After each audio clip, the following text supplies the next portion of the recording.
Good morning and welcome to physics class.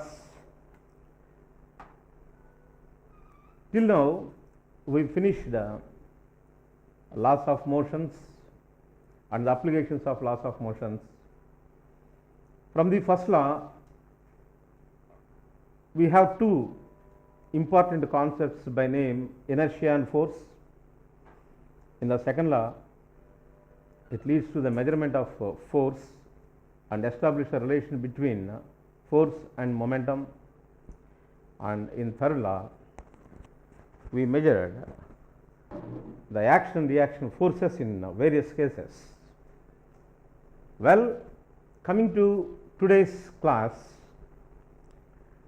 I am going to present what are the common forces. Here common forces means we can categorize into two groups. What are the natural forces and what are the different cases we come across, we encounter during the study of mechanics part. As answer of first part of my question, what are the natural forces? What are the natural forces? You know it very well from the previous chapters. They are broadly under four titles by namely, first one it is gravitational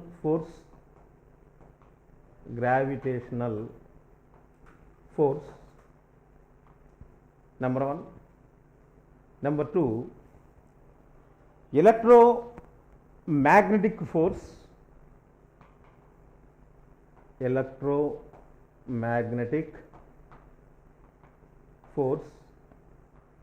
Coming to number three, strong nuclear forces,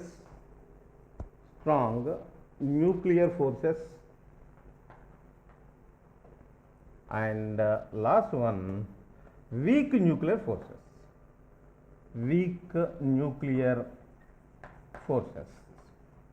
These are the majorly four of the important forces nature available in nature. Let us see once again what is this. Number one is the gravitational force. What do you mean by gravitational force? Gravitational force, according to universal law of gravitation, every body in this universe exerts a force on another body which is directly proportional to the product of their masses and inversely proportional to the square of the distance between them. This is such a force is called gravitational force. Second one, electromagnetic forces. I think you have clear knowledge about what are the magnetic forces in nature. Electromagnetic from your school studies. Force between two magnets, like poles repel each other, unlike poles attract each other, like that. You have one more. This is second one. Coming to third one, strong nuclear forces. Inside the nucleus, there are nucleons, nothing but protons, neutrons, and also subatomic particles are there. They exert pressure. They are of two types. They are strong nuclear forces and weak nuclear forces also. They are of other type. So they are called natural forces. But while we are going through the chapter mechanics, which deals with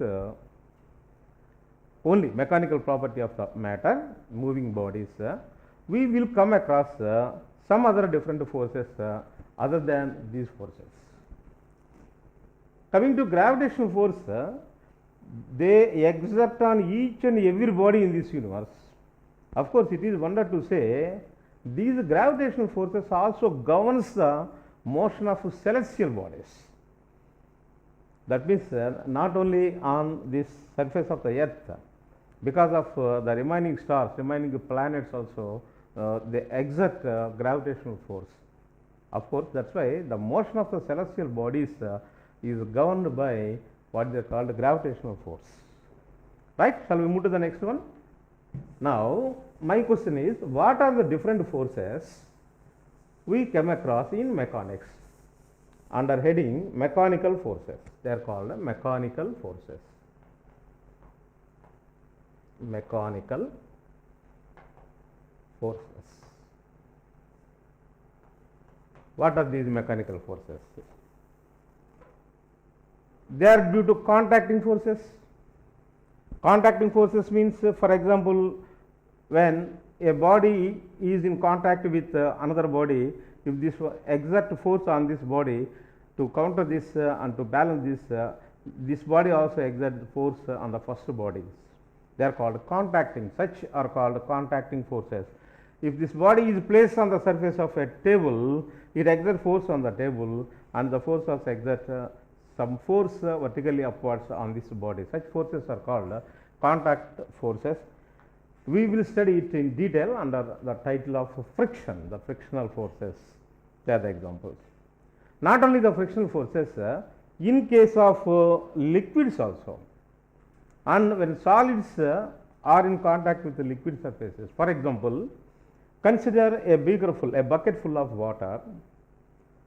A ball, if you try to immerse a ball by applying some forcefully, then it displaces water. At the same time, the water tries to bounce the ball upwards. They are called buoyant forces. Buoyant forces. Of course, viscous forces. All these are under the forces due to liquids. Now, in today's class, some more forces which often come across in mechanical parts, they are called tensions. Tension in a string. Tension in a string. And I would like to give another similar concept. This is spring constant. This is spring constant, means it is nothing but force due to springs. Force due to springs. Coming to first one, tension in the spring means when a load is suspended from the end of a string, inextensible string whose mass is negligible. Now, tension is created in this string. It is a type of force. It is a type of force, and it follows some laws to find out what is the tension in general. When the string is inextensible and it is very light, the tension in the string T is equal to what this is called as the weight of the load suspended. Tension T is equal to mg in this case. Now, in the next coming lessons, we are going to study what is the tension in different cases. Okay, now let us come to this one. What is the force due to spring? Force due to spring. See this. When a spring is compressed, naturally, let us suppose this is spring, natural spring, shape of a spring. For example, if we try to compress this one, now this spirals comes very close like this. At the same time, if you try to pull it apart, now it is enlarged. Now, in this case, the spring will come like this. This is due to compression by the application of force on the spring and by pulling it outward. In two cases, for example, if this spring is compressed, some force is stored in it which tries to comes back to the normal position. That means when we are pushing it, the spring also tries to push outward. Similarly, when we pull the ends of a spring, we will stretch this spring, then restoring force is developed inside the spring which tries to brings back the spring to the original condition. Such a force is called spring force, and it is noticed that it is directly proportional to the applied force. It is directly, that means if we applied a force F,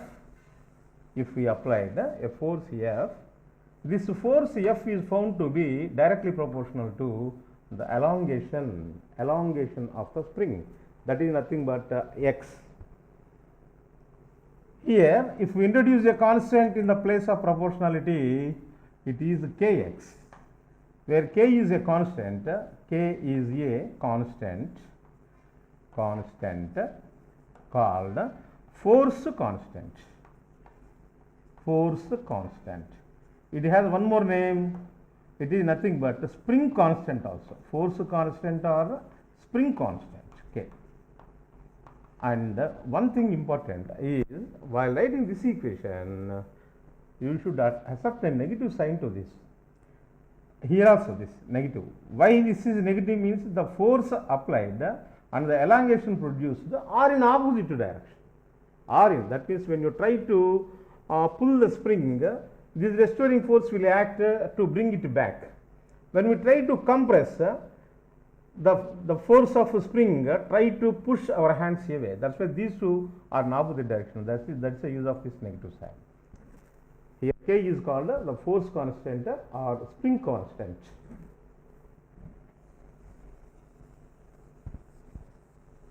As the next part, we are moving to the another concept of this class, equilibrium.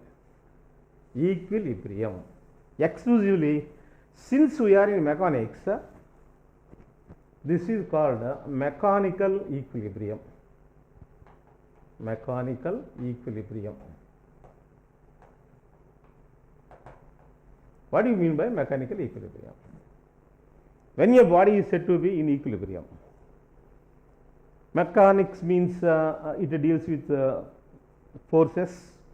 When your body is said to be in mechanical equilibrium, if the sum of the forces act on it results to 0, simply speaking, the net force on a body is 0, then the body is said to be in equilibrium. Once again, I am repeating the definition of equilibrium. A body is said to be in equilibrium if the net force acting on the body is equal to 0. Let us study one by one case. Case 1, when two forces acts on a body simultaneously and keeps the body in equilibrium. What is the situation? See this. This is a particle having some mass.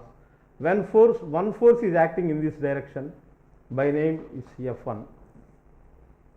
Then it tries to move this particle in its own direction.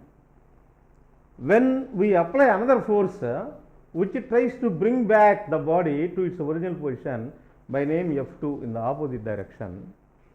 When this F1 and F2 are equal but in opposite direction, shall we write like this? See, F1 is equal to minus F2. F1 and F2 are equal but opposite. And in other words, we can say is F1 plus F2 is equal to 0. What we stated at the beginning of the class. The sum of the forces acting on a particle is equal to 0, then the particle is said to be in mechanical equilibrium. Such forces, two forces which acts along the same line, they are called collinear forces. Collinear forces. Okay.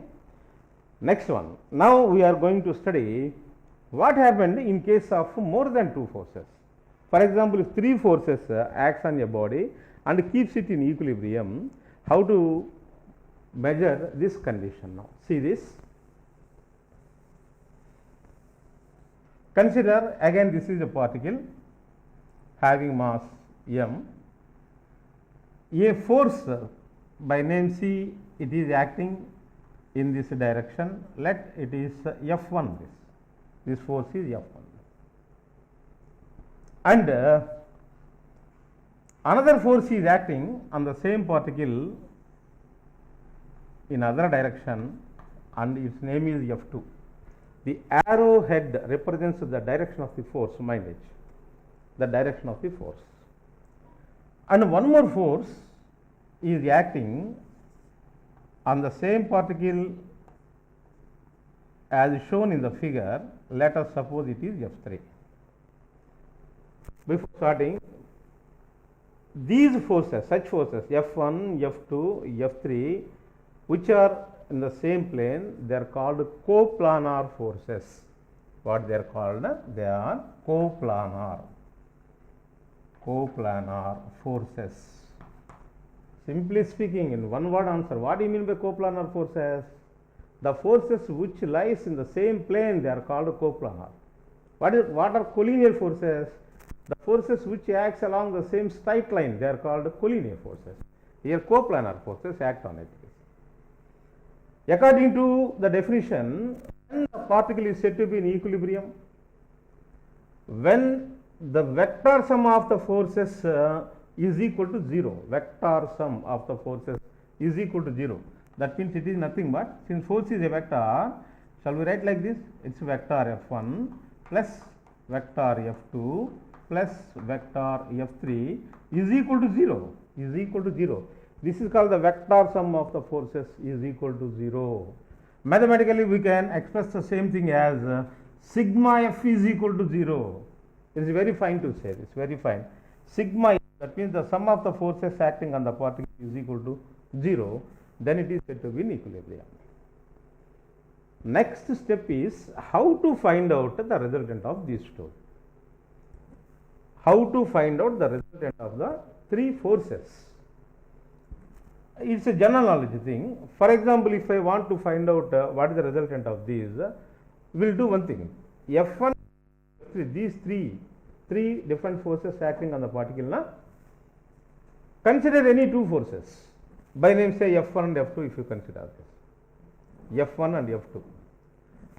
If you find out the resultant of these two forces, for example, if the resultant of these two forces is like this, say, by name FR, F resultant, then the third force is equal and opposite to the resultant of these two. Very simple thing. Once again, see, I am repeating, F1, F2, F3, these three forces, the resultant of any two forces, here I choose F1 and F2. The resultant of F1 and F2, it is nothing but FR resultant. This must be equal and opposite to the third one, that is F3. Now next question, sir, how to find out the resultant of F1 and F2? Anybody? Anybody? Two forces are represented by the two adjacent sides. See, like this one. This is one force by name F1 and this is another force by name F2. How can you find out the resultant of these two? Very simple.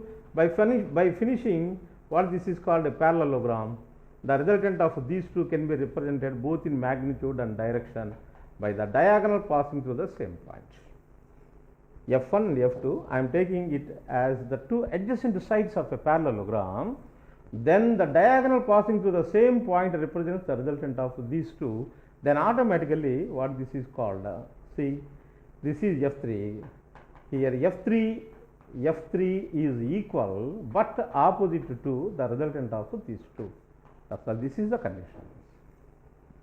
So here once again we are using what that is called vector notation. This is called vector notation. Now next one. This can also be found using other methods of vector loss.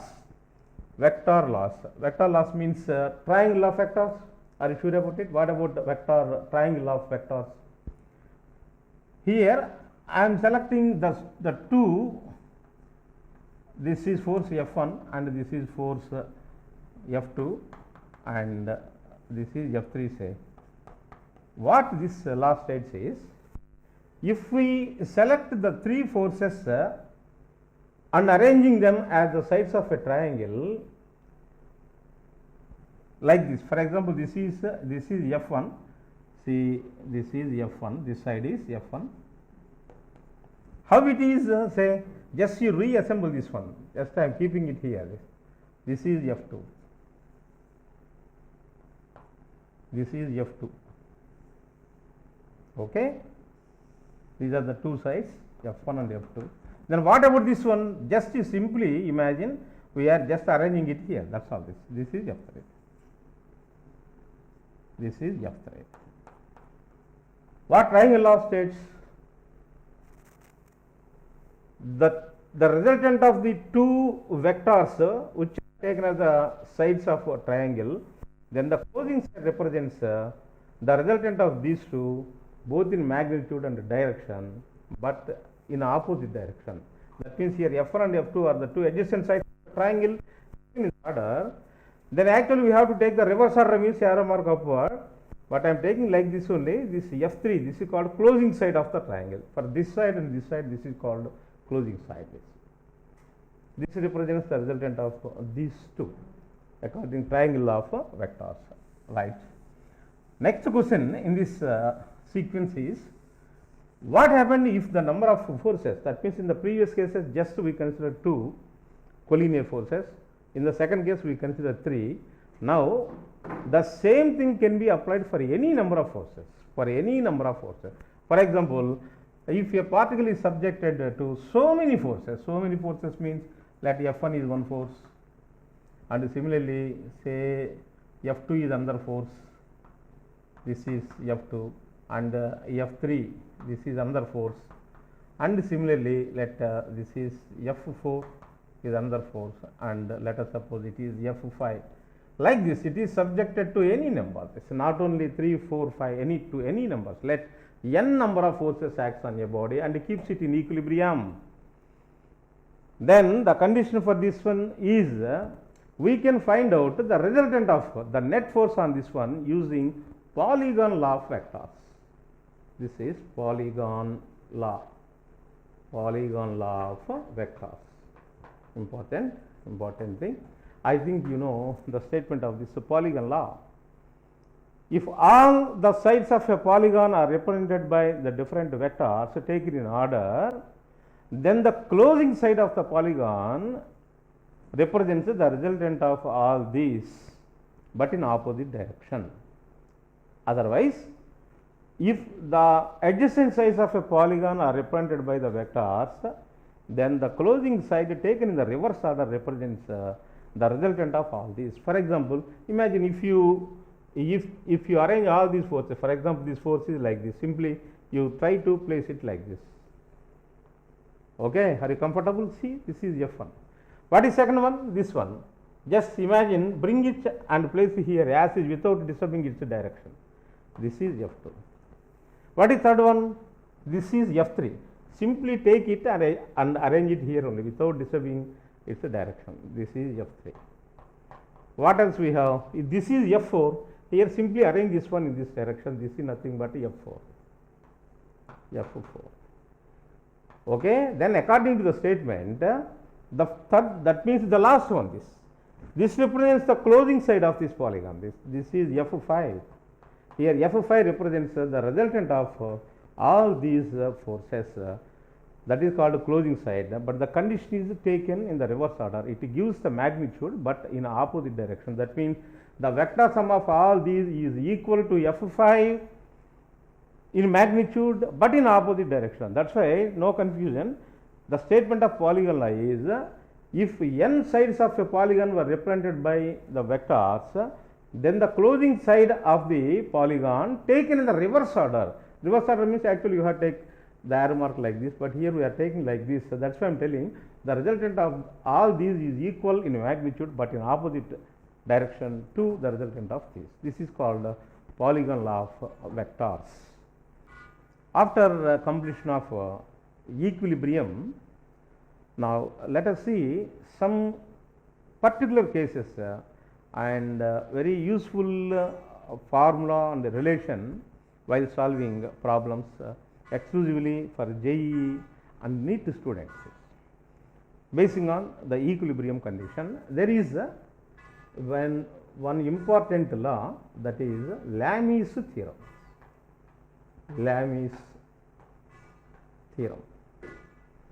Lami's theorem states that this is used, first let me say about this law. When different forces acting on a particle and keeps it in equilibrium, we can adopt some shortcut techniques to solve the problem. For example, say this, I am giving one example for this. These are the different forces act on a particle. Let one force is acting in this direction. another force is acting in this direction. This is F2. And let us suppose one more force is acting in this direction. Let this is F3. This is applicable only this particle is in mechanical equilibrium, then only we can apply Lami's theorem. The opposite angle of a particular force. For example, if we consider F1, what is the opposite angle? This one. For example, this is alpha say. Similarly, what is opposite to the force F2? This is, let us suppose it is beta. And coming to third force, opposite means this one, and it is nothing but, let us suppose gamma. Alpha, beta, gamma are Greek alphabets for our convenience sake. And somewhere in textbooks you can find out this theta 1, theta 2, theta 3. Welcome this. Anyhow, this is the case. That means the three forces F1, F2 and F3 acts on a particle and keeps it in mechanical equilibrium. Then we can relate these 6 factors. That means three forces and three angles using this relation. See, this is called F1 by sin alpha. F1 by sin alpha is equal to F2 by sin beta. F2 by sin beta, which is nothing but F3 by sin gamma. This is called simply Lami's theorem.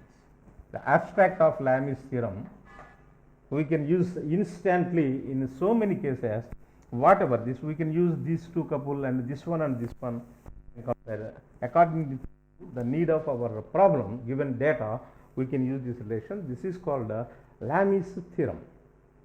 Right? And see, one more application to find out the resultant force. Very commonly we will find this problem mostly in entrance examination, both engineering and medical examination. See, this is a pendulum problem. Pendulum or a mass suspended from a rigid support. See here, it is a position of a pendulum. This is pendulum. That means a metal bob is suspended from a string, from a rigid support. This arrangement is called pendulum. Instead of this pendulum, you can take what that is a load also. A load is suspended. Okay. My question is, what is the force required to pull it to one side? That means when we pull this pendulum, mostly you can imagine the situation like this. This is the position of the pendulum. Now, what is the horizontal force required to pull the pendulum to this side? That means definitely we have to apply some force on this pendulum to pull it to one side. Alright. Now, our job is we are going to calculate what is the force required to pull the pendulum in the horizontal direction. What else we have in this problem is let L is the length of this pendulum and M is the mass of this bob. Theta is the angular displacement of the string.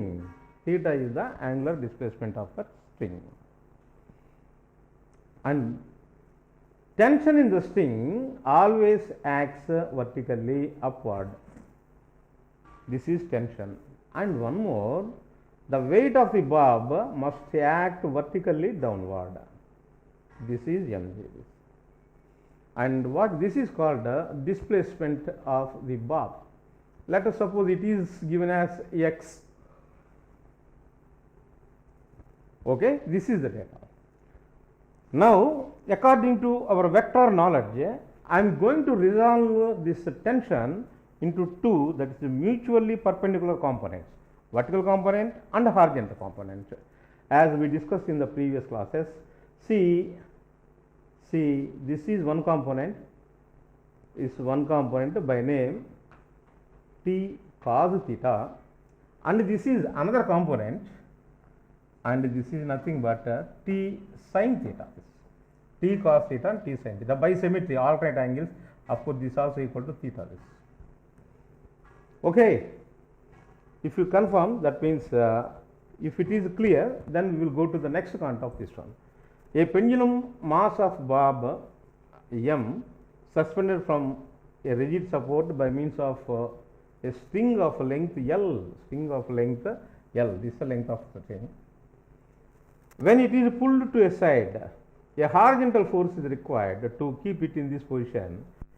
When it is displaced through distance x and it is in equilibrium, what are the different forces act on this? Clearly I describe on the board this.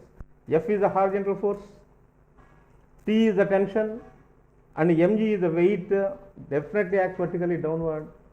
And coming to the tension, it is split into two components, T cos theta and T sin theta, as shown in the figure.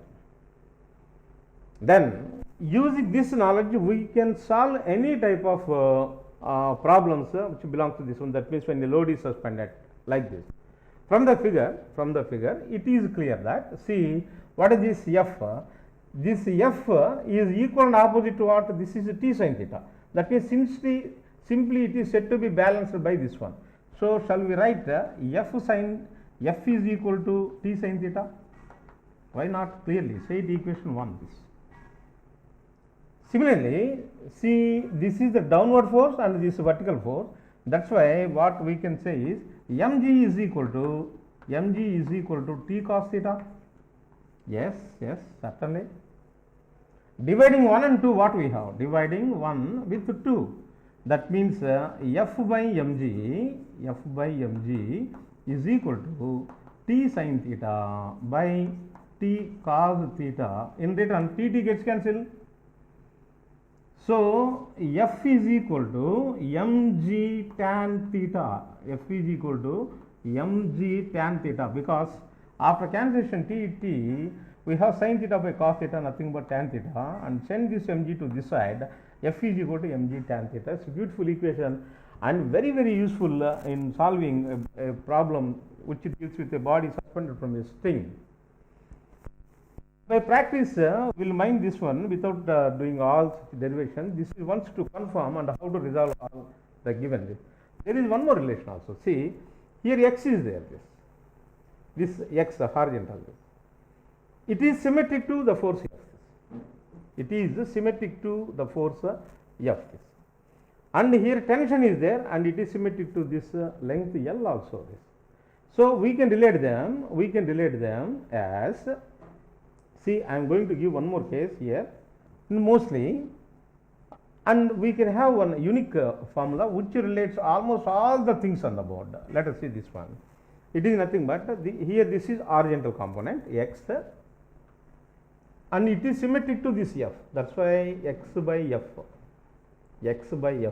is equal to, and here it is a length L, and it is nothing but T, tension this. And this is equal to what this h is. Let us suppose there is slight variation between the length and this height, which is nothing but the square root of L square minus x square, L square minus x square. It is nothing but mg. Try to understand. This is called symmetry of triangle. This is x. This is symmetric to this F, that's why x by F is equal to, here L is the length and of course T is the tension in it. These two are symmetric, that's why L by T is equal to, here see, this is the height h and this is symmetric to the vertical, this one is. That's why this h can be calculated using Pythagoras theorem, hypotenuse square minus side square. This L square minus x square under root by, and this is symmetric to this one. This is mg. It's very useful. Right.